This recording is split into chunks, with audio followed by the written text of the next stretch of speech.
My name is Shannon Christopher. My husband Kevin and I have been married for almost 5 years.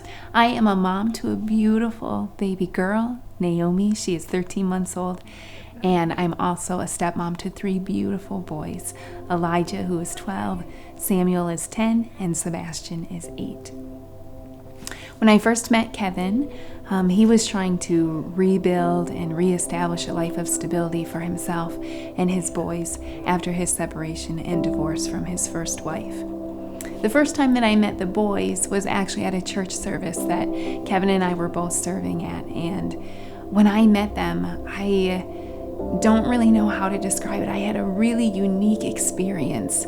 Their eyes were just shining so brightly, and something inside of my spirit just shifted or moved, and I really don't know any other way to describe it. It just was a really special moment that stands out to me in my memory.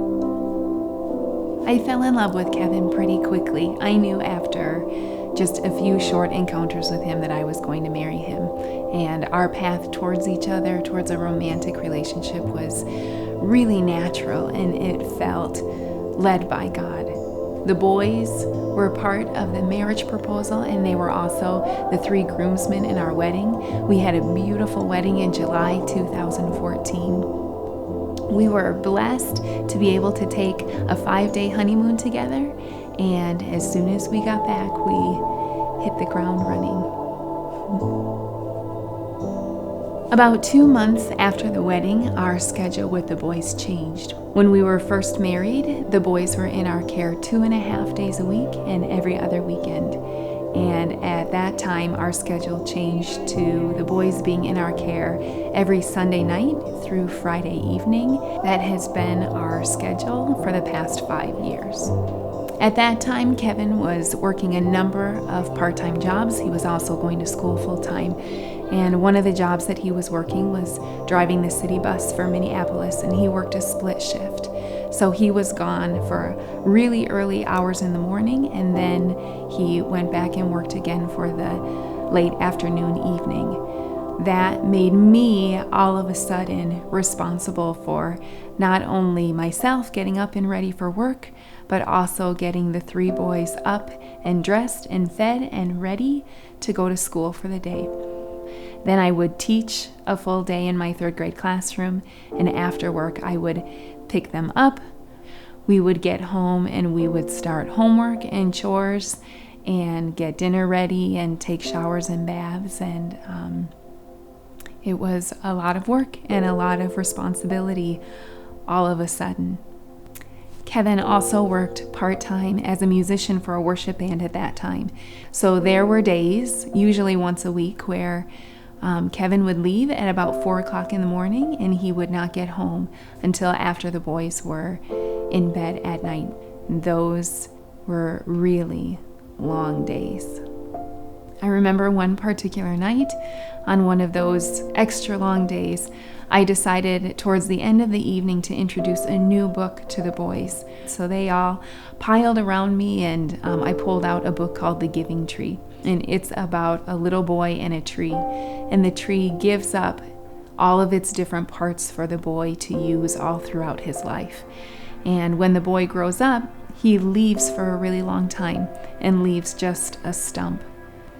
Eventually, the man returns just to sit quietly on the stump of the tree. At the end of the book, I had all of the boys sitting around me, and we were quiet for just a moment.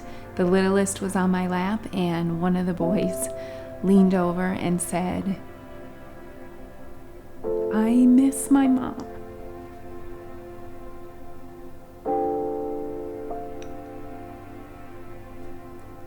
My heart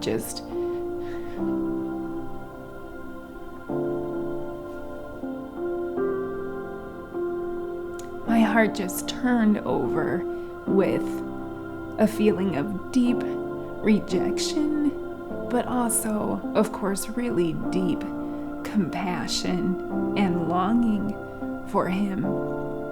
Part of my mind was like, you've got to be kidding me.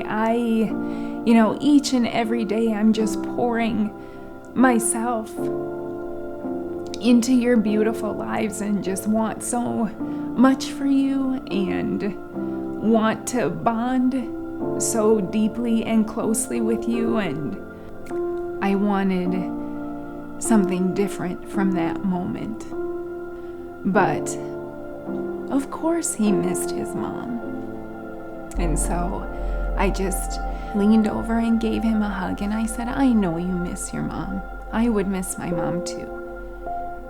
And then I helped them get ready for bed and tucked them in and said goodnight, and I went downstairs and I just cried. And then I set my alarm so that we could get up the next day and do it all again. Becoming a parent to the boys has invaded my mental world in just a relentless way. It's also been a challenge trying to figure out where I fit into the system. When I entered into the family, obviously Kevin and the boys already had established a life together, so they understood one another in nuanced ways, and they had systems and routines that were working for them. Kevin really created a lot of space for me to come in and join the family well, and it has always been his goal that he and I would be able to build a new life together. But even with that attitude, it's been really challenging for me to know, when do I assert something new, and when do I try to get rid of an old way of doing something and figure out a new way of doing something that could work better for me or just give me a little bit of a sense of sanity. In the beginning of this journey, I wanted to be a good mom. I wanted to be a good stepmom, and I wanted to be a good wife.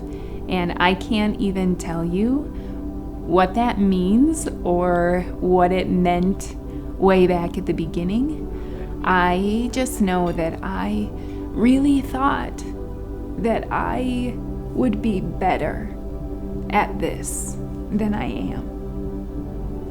The idea of being good just isn't big enough. It's not a big enough belief for me to be able to find my center again. What I'm learning now, and when I say now, I truly mean these days, each and every day and just one at a time, is to remember the life and the love of Jesus. The people that he was serving didn't get it. They didn't know how much it cost him and what the purpose was of the choices that he was making every day, but he continued anyway. The belief that our life can look like the love and sacrifice of Jesus. For me, that is what I'm learning is enough to keep going.